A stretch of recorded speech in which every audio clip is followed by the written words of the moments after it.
Я дам тебе все, что пожелаешь. Ты узнаешь мою доброту. Это жестокий Леонид желал, чтобы ты стоял прямо.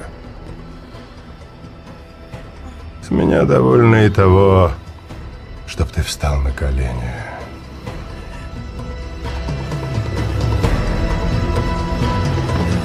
Не скрою, это так нужно было. Если я русских материл и всю Россию хаял, это значит так нужно было. Внедриться в эту хуячку и хуячить это внутри них, разжечь этот огонь, подлить маслом среди этих проукраинских казахстанцев.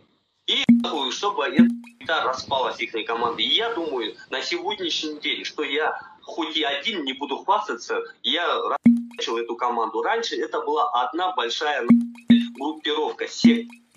Эта секта сейчас разделилась на мелкие части.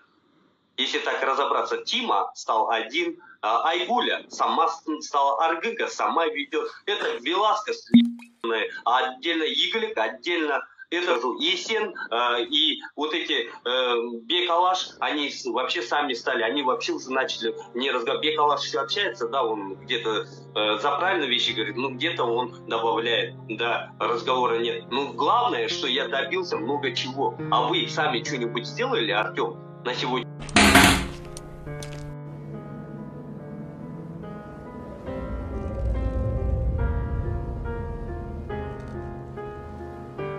Эй ты, Эфиальт.